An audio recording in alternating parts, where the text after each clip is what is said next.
Hi guys! Welcome to my vlog. Pupunta tayo sa pa-idean dahil samahan ko sila.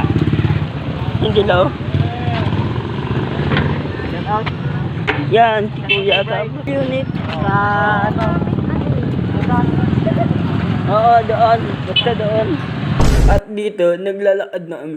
Papuntang pa-idean. Tapos may nakasabay akong kabat ko. Kinamusta ko lang siya. Tapos gintanong ko na yun kung anong course niya. Engineering daw. Tapos world day daw ang pasok niya. Gabi, ang talino niyan. Sabi ko sa kanya, mag-iingat ka lagi. At mamaya-maya lang din, andito na kami sa taas na second floor para magpa-ID.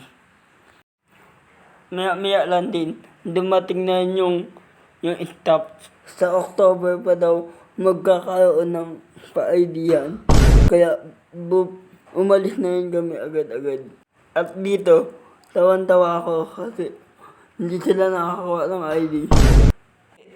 Sobrang tagal pa kasi sila makakakuha ng ID. Ko, next year lang kayo magkuha dahil matagal pa yan bago kayo makakuha. Tapos sabi ko na lang, hintayin na lang nila na mag-announce sa Facebook page ng OMSC. Bumaba at umalis na kami dyan dahil pupunta na lang kami sa school sa baga. Kasi wala rin daw ang pa-ID yan. Ulit-ulit. At dito, umuwi na sila. Silang dalawa. Tapos kaming dalawa ay hindi pa. Dahil si Kuya dyan, dahil kukunin niya yung library card niya. Magatambay na lang kami. Panoodin niya na lang hanggang dulo.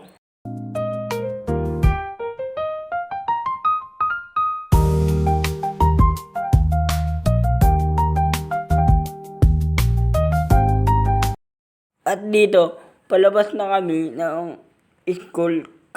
Isipan na lang ni Kuya dyan na kunin namin yung library card niya. Dito sa may library, bumasok na rin kami agad-agad. Mabilisan lang naman to kaya lang. Pagpasok namin, konti lang pala ang tao dahil lilinis sila.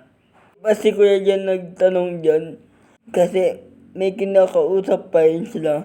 Ito pala yung loob ng library namin. So, pagsabi sa amin, strict na lang daw kasi may inaayos pa. Siya, dito muna magtatapos ang vlog. Salamat sa panonood. Bye-bye. Peace.